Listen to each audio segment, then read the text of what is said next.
हाय दोस्तों, एक इंटरव्यू में क्वेश्चन पूछा गया कि क्या आप जावास्क्रिप्ट के अंदर फाइल सिस्टम का यूज कर सकते हो, यानी जो एफएस मॉड्यूल होता है नोड.जेएस के अंदर, क्या आप उसका यूज कर सकते हो? And many peoples are saying yes, but there is that is no.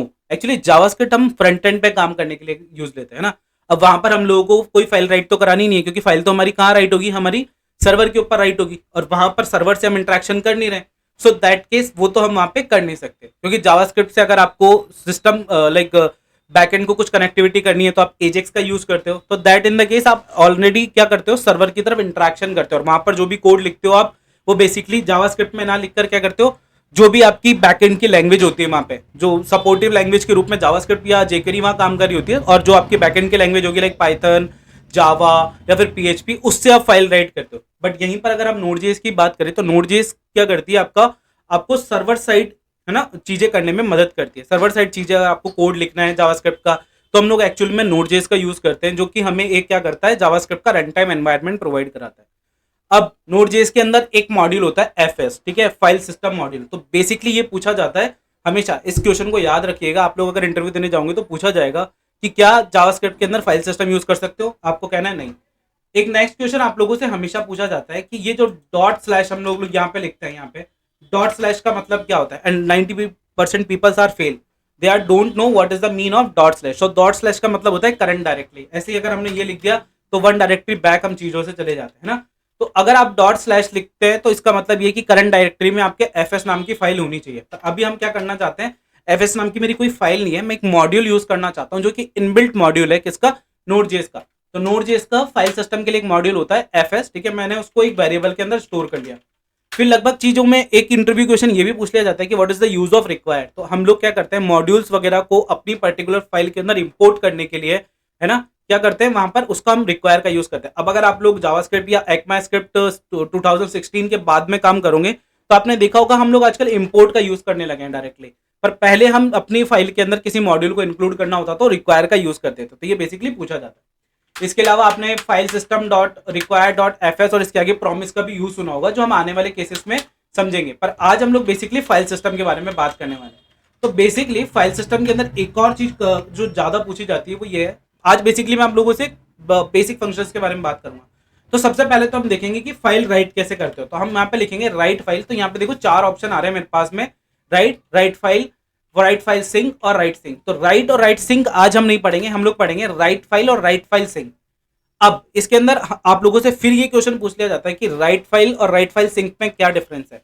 तो सबसे पहली बात, अगर आप राइट फाइल करते हो तो आपका इवेंट कैसा चलेगा? एसिंक्रोनस। और एसिंक्रोनस जो आपके इवेंट्स होते हैं वो क्या सपोर्ट करते हैं? आपकी कॉल बैक फंक्शंस लेते हैं, और कॉल बैक फंक्शंस के थ्रू आउट आपको रिजल्ट देते हैं। जैसे कि अगर मैं यहाँ पे सिंक्रोनस को कॉल करूंगा तो यहाँ पे डायरेक्टली मैं क्या लिख सकता हूँ कि भाई एक फाइल क्रिएट कर दो मेरे पास करंट डायरेक्टरी के अंदर, जिसका नाम होगा govind.txt, ठीक है, that is it. And now इसके अंदर मुझे लिखना है सिर्फ hello. So what I did this. अगर अब मैं अपना कोड यहाँ पर चलाता हूँ तो यहाँ पर आप देखोगे मेरी जो फाइल है वो चल गई है, और यहाँ पे govind.txt बन गई है, और उसमें हेलो लिखकर आ गया। नाउ अगर यही वाला काम अगर मैं वापस से कॉपी कर लूँ एंड नीचे आके यहाँ पर लिखूँ, ठीक है, और इसमें से ये सिंक हटा दूँ, अगर अब मैं इस फाइल को चलाऊंगा तो आप देखोगे मेरे पास में एरर आएगी। मेरे पास एरर क्यों है? क्योंकि मैंने ना यहाँ पे वो और आर्ग्यूमेंट्स लेता जो मैंने इसको लिखे नहीं थे। तो बेसिकली ये जो है राइट फाइल एक सिंक्रोनस एसिंक्रोनस फंक्शन है, क्योंकि सिंक जिसके आगे लिखा है वो तो सिंक्रोनस है, पर जिसके आगे नहीं लिखा वो एसिंक्रोनस है। और एसिंक्रोनस फंक्शंस हमेशा आप लोगों से क्या मांगते हैं? क्या मांगते हैं आप लोगों से? एक कॉल बैक फंक्शन मांगते हैं। तो आपको बेसिकली अब इसको एक कॉल बैक फंक्शन प्रोवाइड कराना होगा। तो बेसिकली ये कॉल बैक फंक्शन क्या करेगा, किस तरीके से कॉल बैक फंक्शन काम करेगा, हम उसके ऊपर बात करेंगे। तो मान लो मैंने इसको लिख दिया कि भाई एक ERR नाम का मैंने ये ले लिया, और इस तरीके से लिख दिया कि भाई एक ERR नाम का आपके पास में एरो वो है क्या, फंक्शन है। So this error function will do what. अगर एरर आएगी तो मैं ये करूंगा, और बाकी जो भी मेरे को अपना है ना कस्टमली करना है। अगर अब मैं इसको अपने फाइल को चलाता हूँ तो नाउ यू कैन सी मेरी फाइल चल चुकी है, और आप देखोगे मेरे यहाँ पर ये आ गया। Now what I will gonna do, मैं इसको एक बार कमेंट कर देता हूँ, यहाँ पे हेलो गोविंद लिख देता हूँ तो आपको बेहतर समझ में आएगा। तो अब मैं अगर इसको ऐसे करूंगा, है ना, यहाँ पे, सो मेरी ये फाइल दोबारा से क्रिएट हुई होगी और उसमें हेलो गोविंद लिखकर आ गया। तो एक चीज जो आप लोगों से अगर पूछी जाए कि लाइक फाइल राइट फाइल और राइट फाइल सिंक के अंदर क्या डिफरेंस है, तो आपको क्या बताना है कि राइट फाइल सिंक तो क्या है, एक सिंक्रोनस तरीका है हमारा क्या फाइल क्रिएट करने का। है ना। और अगर राइट फाइल क्या है, हमारा एसिंक्रोनस है। और अगर वो एसिंक्रोनस है तो आपको आगे रटने की जरूरत नहीं है, क्योंकि एसिंक्रोनस इवेंट हमेशा क्या करते हैं, एक कॉल बैक फंक्शंस लेते हैं अपने काम को करने के लिए। तो नेक्स्ट वीडियो के अंदर जब हम ब्लॉकिंग और नॉन ब्लॉकिंग सिस्टम्स के बारे में पढ़ेंगे, तब आप लोगों को मैं इन चीजों के बारे में और डीप बताऊंगा। ठीक है, आज अभी के लिए आप लोग इसको समझिए कि आप इस तरीके से क्या कर सकते हो, फाइल राइट कर सकते हो। तो चलो, ये तो बात हुई फाइल राइट करने की, है ना। यहाँ पे मैंने एक फाइल राइट कर दी और मैंने उसको दोनों तरीके से करके देख लिया। अब मान लो मेरे पास में एक फाइल पड़ी थी, ये Govind dot T x T, है ना, किसी ने मुझे ये फाइल दी, मैं इस फाइल को रीड करना चाहता हूँ, तो मैं कैसे कर सकता हूँ, एफ एस डॉट, अब मुझे फाइल को रीड करनी है। अब फाइल को रीड करने के भी वही दो तरीके, रीड सिंक, रीड फाइल और रीड फाइल सिंक। तो अगर मैं रीड फाइल सिंक के थ्रू करूंगा तो मुझे क्या मिलेगा, कोई कॉल बैक इवेंट नहीं मिलेगा। तो डायरेक्टली मैं यहाँ पर क्या कर सकता हूँ, उस फाइल का नाम लिख दूंगा, जो भी मेरा फाइल है मुझे यहाँ पे रीड करनी है। तो वो फाइल मेरी कौन सी है, मेरी फाइल का नाम है Govind dot T x T. तो मुझे Govind dot T x T को रन करना है और मैं इसको एक कॉन्स्ट वेरिएबल डेटा के अंदर स्टोर कर लेता हूँ। ठीक है, now what we will gonna do, हम इस डेटा वेरिएबल को कंसोल करेंगे। तो let's see, we have to do console dot log. अब मैं अपनी इस फाइल को चलाता हूँ, तो यहाँ पर ये मेरे पास में बफर दे रहा है। ठीक है, इसने मुझे कुछ चीजें बना के दी है। तो आप लोगों से अब एक इंटरव्यू का क्वेश्चन हमेशा निकल के आता है कि क्या आप लोग डायरेक्टली फाइल का नाम डिफाइन कर देते हैं तो उससे आपके पास में ऑप्टिमम रिजल्ट आ जाता है? नहीं, नहीं आता है। क्यों?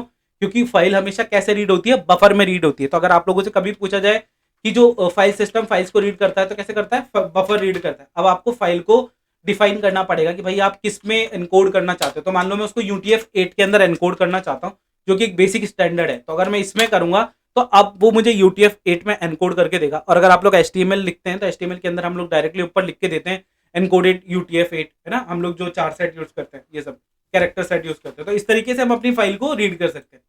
यही अगर मान लो मेरे को इसको एसिंक्रोनस लाइक इसकी जगह इसके करना होता, ठीक है, यहाँ पर ऐसे करता और अब चलाता, तो वापस से वही एरर, क्या कि मुझे कॉल बैक फंक्शन आपने नहीं दिया। तो व्हाट वी कैन डू, अब हमको यहाँ पर क्या करने पड़ेगा, वापस से एक वेरिएबल ले लेता हूँ एरर और एक ले लेता हूँ यहाँ पे रिजल्ट। अब इससे क्या होगा कि एरर में एरर आएगी तो मुझे एरर का पता चल जाएगा, है ना। तो अगर कोई एरर आएगी तो मैं यहाँ पे कंसोल करा पाऊंगा, और अगर नहीं आएगी तो मैं ये, तो अभी मैं क्या चाहता हूँ कि यहाँ पे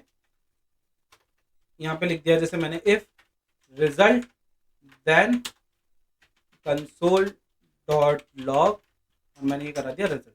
अभी एक और चीज मैं आप लोगों को दिखाता हूँ, अगर मैं इसको इस तरीके से चलाऊंगा तो आप देखोगे मेरे पास में अपनी फाइल का एग्जाम्पल तो आ गया यहाँ पे, है ना, रीड फाइल सिंक का, सॉरी एसिंक्रोनस वाली मेरी जो फाइल है, और यहाँ पर मेरा इसके लिए आ रहा है अनडिफाइंड। तो मैं इसको हटा देता हूँ। क्यों? क्योंकि ये मुझे कुछ भी रिटर्न नहीं करता। ये क्या है, एक तरीके का एसिंक्रोनस है। एसिंक्रोनस फंक्शंस क्या है, आपको रिटर्न नहीं करते, वो वॉइड होते हैं, वो कॉल बैक फंक्शन के थ्रू आपको वैल्यूज रिटर्न करते हैं। तो अगर मैं इसको चलाऊंगा तो मैं उसमें से अपनी फाइल सिंक्रोनसली और एसिंक्रोनसली रीड भी कर पाया।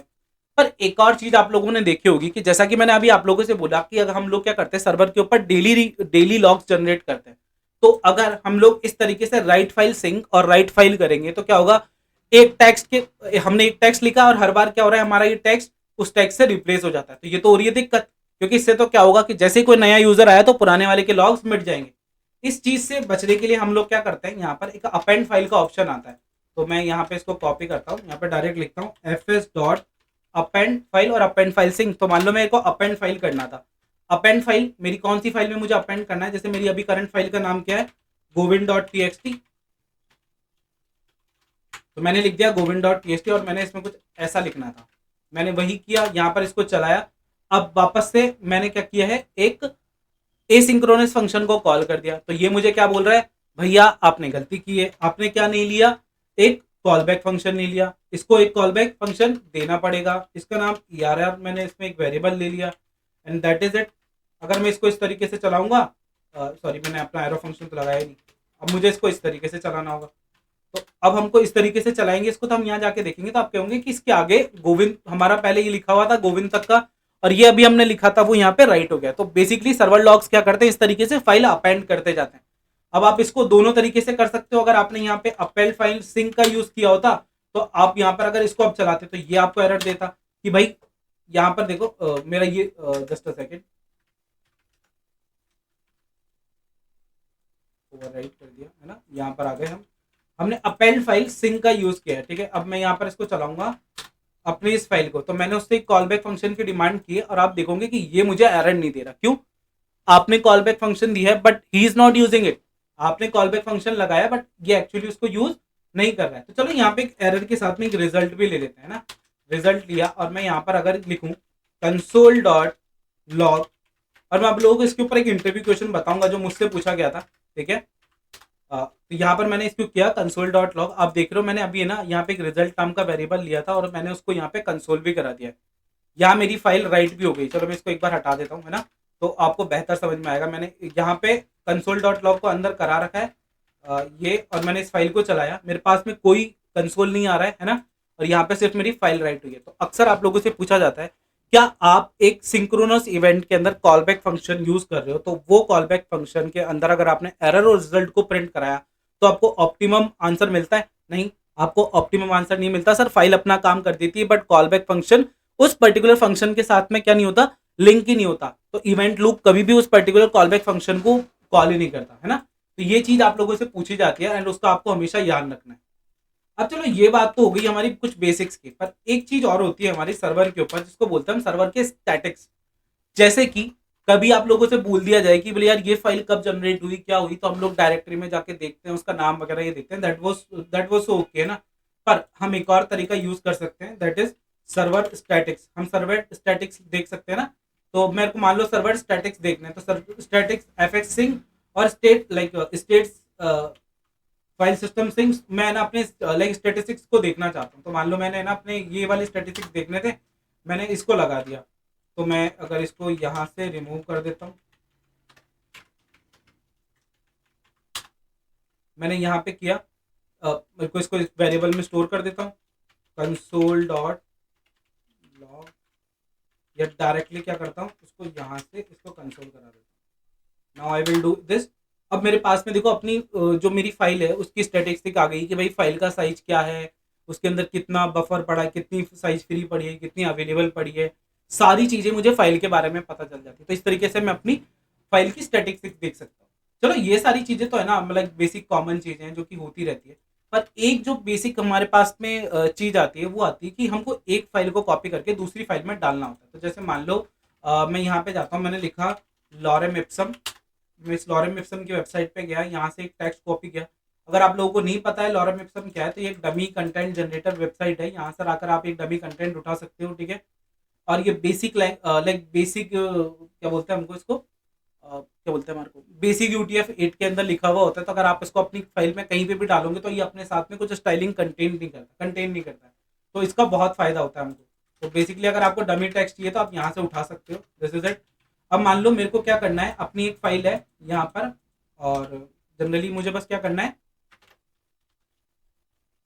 fs dot copy file. तो मैं अभी क्या करूंगा, कॉपी फाइल सिंक का यूज करूंगा क्योंकि मैं उसके साथ कोई कॉल बैक फंक्शन नहीं देना चाहता। तो कहां से कॉपी करना चाहता हूं मैं, गोविंद डॉट टीएक्सटी से, ठीक है। और कहां डालना चाहता हूं, ए डॉट टीएक्सटी में। मैंने ये फाइल करी और मैं इसको चलाऊंगा अब। तो यहाँ पे मेरी ए डॉट टी जनरेट हो गई और उसके अंदर ये डेटा आ गया। चलो ये तो हुई बात ये। तो आपसे अब एक इंटरव्यू का क्वेश्चन मैं आपको बताने वाला हूँ जो कि है, मैं अभी इसको वापस से चला देता हूँ, ठीक है। यहाँ पर आप देखोगे ए डॉट टी के अंदर ये टेक्स्ट अभी भी है। मैं इसको रिमूव कर देता हूँ, अब मैं इसको चलाता हूँ। देन अब आप लोगों से इंटरव्यू का क्वेश्चन क्या होता है वो बताता हूँ। जब आप लोगों से इंटरव्यू के अंदर जावा लाइक नोड.जेएस के इंटरव्यू में एक पूछा जाता है कि अगर आपने कॉपी फाइल सिस्टम के अंदर जो कॉपी फाइल सिंक या कॉपी फाइल का यूज किया है, तो क्या आप लोगों के पास में जो फाइल के अंदर आपको कोड राइट कराना है उस फाइल का मौजूद होना जरूरी है, या फिर वो फाइल खुद क्रिएट करेगा। तो आपको बताना है कि सर वो फाइल आपके लिए क्रिएट कर देता है, आपको बस फाइल का नाम डिफाइन करना है। अगर वो फाइल वहां पर आपके दिए गए पाथ के ऊपर अवेलेबल है तो वो फाइल क्रिएट हो जाएगी। रेस्ट क्या होगा, उस फाइल के अंदर कोड राइट हो जाएगा। ये आप लोगों को बताना है and that is so important. ये नोड.जेएस के कुछ बेसिक छोटी छोटी क्वेश्चन है जो आप लोगों से अक्सर पूछे जाते हैं। तो आज हम लोगों ने इस वीडियो के अंदर क्या सीखा है, बेसिकली कि फाइल सिस्टम हैंडलिंग का हम कैसे यूज करते हैं, जिसके अंदर हमने देख लिया कि कैसे आप फाइल राइट करा सकते हो। अब एक और काम की बात, क्या आप लोग एरे वगैरह राइट करवा सकते हो फाइल के अंदर, तो नहीं, आप लोगों को जेसन स्ट्रिंगिफाई कर कर आप लोगों को उसके अंदर लिखवाना होता है। क्यों? क्योंकि ये एक स्ट्रिंग सपोर्ट करता है। फाइल सिस्टम के अंदर आप जो डेटा पास कर रहे हो वो एक एज अ स्ट्रिंग करते हो। तो आपको बेसिकली पहले जेसन स्ट्रिंगिफाई करके वहां पर उस फाइल सिस्टम के अंदर डालना होता है। तो ये आपको हमेशा ध्यान रखना है ना, that is it. So this is it. अब नाउ एक और चीज होती है कि आप लोगों से एक और होता है, जैसे मान लो मुझे एक डायरेक्टरी बनानी है, तो मैंने लिखा fs dot MKDIR make directly. अब वही सिंक्रोनस बनानी है, एसिंक्रोनस बनानी है, तो सिंक्रोनसली बनानी है। और मैं क्या बनाना चाहता हूँ, एक गोविंद के नाम से डायरेक्टरी बनाना चाहता हूँ। अब मान लो मैं इसके नाम से इसको चलाऊंगा और अगर रन करूंगा तो क्या होगा, मेरे पास में एक गोविंद के नाम से फोल्डर बन जाएगा। अब मैंने ये कर दिया। अगर मान लो मैंने यहाँ पे लिखा होगा गोविंद ए, गोविंद बी, तो ये मुझे क्या देगा, एरर देगा। मैं इसको यहाँ पे चलाऊंगा, अब ये मुझे क्या बोल रहा है, मेक डायरेक्टरी के अंदर no such file in the directory. अब मैं अगर इसको अभी डिलीट भी कर दूं, ठीक है, मैंने ये फाइल पकड़ी यहाँ से और मैं इसको डिलीट मार देता हूँ, मूव टू रिसाइकल बिन। अगर मैं इसको अभी चलाऊंगा तो क्या होगा, मेरे पास में वापस से एरर आएगी। ऐसा क्यों, क्योंकि ये रिकर्सिवली नहीं चल रहा है। तो एक और आर्ग्यूमेंट होता है हमारा रिकर्सिव, एज अ ऑब्जेक्ट पास करना होता है उसको हम रिकर्सिव लिखते हैं, रिकर्सिव, और यहाँ पे लिख दो ट्रू। अब मैंने यहाँ पे रिकर्सिव ट्रू लिखा और अगर मैं इसको चलाऊंगा तो देखो गोविंद के अंदर ए बी वो जो है फोल्डर्स बन गए।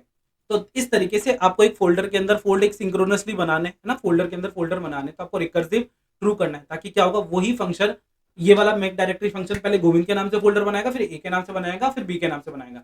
तो चेन सिस्टम के अंदर अगर आपको कोई भी फाइल डायरेक्टरी बनानी है तो ये नहीं लूप के अंदर आप कोड चला रहे हो, पूरी डायरेक्ट लिख दो। पर जनरली क्या होता है कि जैसे मान लो आप एक बड़े प्रोजेक्ट पे काम कर रहे हो ना, जहाँ पे आपको एक फोल्डर के अंदर फोल्डर बनाना है, तो लोग क्या करते हैं, लूप चलाते हैं, बार बार लूप, मेक डायरेक्टरी सिंग, और उस लूप से चलाकर क्रिएट करते हैं। पर that is not a correct way. आपको डायरेक्टली अपना directory standard like directory path लिख देना है वहां पे, और रिकर्सिव ट्रू इसके अंदर दे देना है, जो कि इसका सेकंड आर्ग्यूमेंट है।